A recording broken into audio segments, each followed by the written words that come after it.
The Canadian province of Ontario has a population of more than 12.5 million. People there can spend their money on all the best things in life: food, wine, cars, homes, everything, except their own bodies.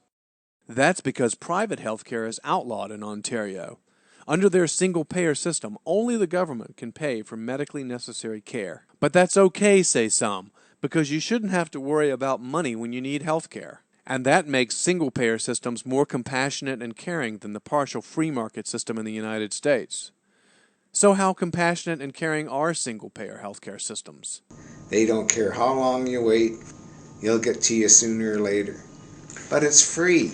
It's free. Lindsay McCreath, a retired body shop owner from Newmarket, Ontario, began having headaches and had a seizure in January of 2006. Both he and his doctor suspected a possible brain tumor. He needed an MRI fast. How long was the wait? 4 months before we could get our first MRI here in Ontario.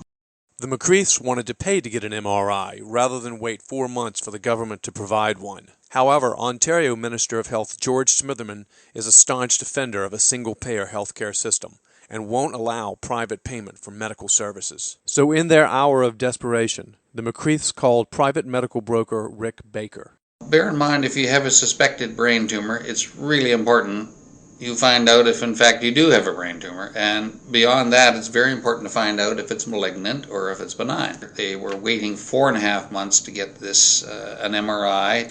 Came to us on the 2nd of February of 06. On the 3rd of February they were down in Buffalo. They got an MRI which indeed showed that Lindsay had a brain tumor. He had a mass in his brain that was the size of a golf ball. He came back to Canada with his MRI in his hand, went to see his family doctor. He was given a May the 27th date to see a neurosurgeon. Now this is back on the 3rd of February. I was angry at the waiting of 3 months. He didn't want to wait till May the 27th, knowing he had a tumor. So I got on the phone to Timely Medical, Mr. Rick Baker again. Once again, we went back to Buffalo. The surgery was scheduled for within a week's time. Our GP said go. Lindsay McCreath got his brain surgery in the U.S. The results of the biopsy? Cancer. Luckily, a well-contained grade 2 astrocytoma tumor. If that had been a class 4 astrocytoma tumor, he would not have made it. He would not have lasted 8 months. He would have, in all likelihood, have died. We compressed the whole process from the MRI to the consultation to the biopsy to the surgery in 4.5 weeks. Lindsay's doctor, family doctor of 35 years, Dr. McGee, estimated he might have waited as long as 8 months. My father passed away a few months before this happened, so we happened to have the money there.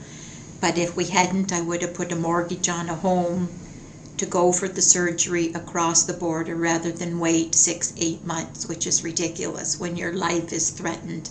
You're desperate. You don't know where to turn. You need help and you can't find it anywhere. He found help for us. Mr. McCreath wants to get his money back. It cost him $28,000. He made an application to the government. He was turned down flat. They said, no, we can't give you your money back. You didn't ask us for permission to leave the country to have your surgery. He knew that the permission process often takes as long as getting the surgery in Canada to begin with, which has been estimated at 8 months. We're going to make an appeal, and then an appeal of the appeal. We are putting the government of Ontario on notice that if they do not look favorably on Mr. McCreath's application for a repayment of his $28,000, we are going to take this as far as we have to get justice for our client, even if it means a Supreme Court lawsuit. In 2005, physician Jacques Chauly and patient George Zeliotis challenged Quebec's ban on private health insurance. Their lawsuit went all the way to the Canadian Supreme Court, and they won. Mr. Baker's lawsuit against Ontario on behalf of the McCreaths may also fare well in the courts.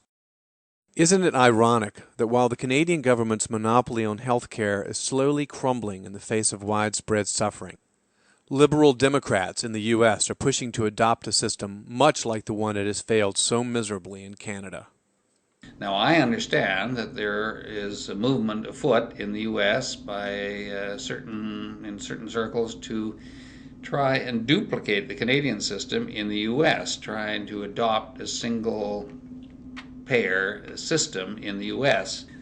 Then where will I send my clients? I'll have nowhere to send my clients. Your hospitals will be backed up. You people will be waiting 2 and 3 years for surgeries. I'll have nowhere to send Canadians.